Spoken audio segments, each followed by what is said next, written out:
Hello guys, nagbabalik na naman po tayo. Subic Truck TV po, ang inyong lingkod. Ito pong ipi-future ko po sa inyo ngayon, bagong dating. Ayan po yung mga nagko-convert niyan. Sila Tapol, mga kaibigan po natin na taga Sultan Kudarat. Ito po, ipapa-picture ko lang po sa inyo to. Isang 10-wheeler wing van, Isuzu.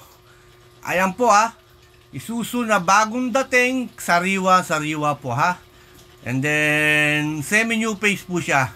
Hindi po siya bumper light pero with chrome na rin po. Side mirror chrome, bagong dating with windbreaker. Ayan po, kompleto po Ayan po ipapasilip ko po sa inyo ngayon. Bagong dating lang po ito And then side panel, side door niya, chrome. 8-stud.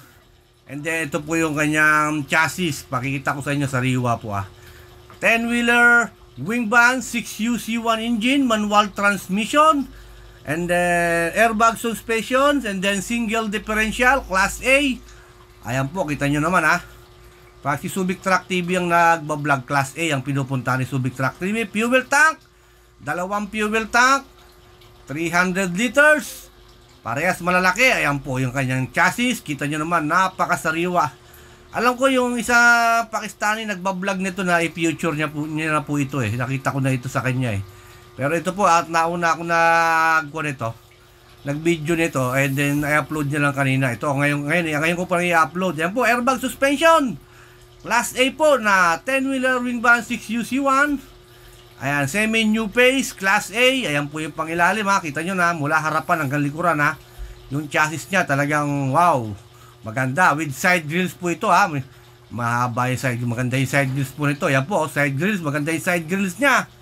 Pati yung sa malapit sa harap, may side grills din. Wing van body, ayan po And then po yung likuran, napakaganda po ng truck. Class A po new arrival po ito. Pag nabili nyo po ito, mga isang buwan mahigit bago nyo mailabas to pag mga new arrival. And then steel flooring po ito. May kahoy lang na pinatong kasi may kinarga po dyan. Steel flooring po, ayan inangat ko po yung flooring Steel flooring po may kahoy, may kinarga lang po ito kasi bagong dating. Ito nakakat yung wing van.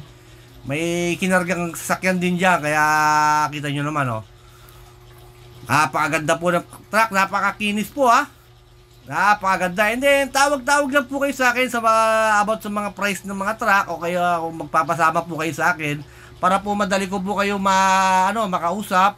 Ang ganda rin po ng kanya, tapulo doon sa dulo, ayan And then sa mga nanonood po ng Subic Truck TV please naman po, yung mga hindi pa po nakasubscribe, please naman subscribe naman po kayo. Marami pong nanonood kay Subic Truck TV, mas maraming nanonood kaysa sa subscriber Please naman po, subscribe na po kayo sa aking YouTube channel po para po makapag-upload po ako maka-upload ng video po para po sa inyo. Kung may magandang pagustuhan po kayo at marami na po ako natutulungan, sana po kayo naman po ang aking matulungan sa susunod, makasama at may future ko po sa aking YouTube channel at sa aking Facebook page. And then ito lang po muna ang munting video ko po sa inyo. At maraming salamat po bagong dating lang po yan, inuulit ko, bagong dating. February 22 po ngayon, 2024. Ayan po, maraming salamat po.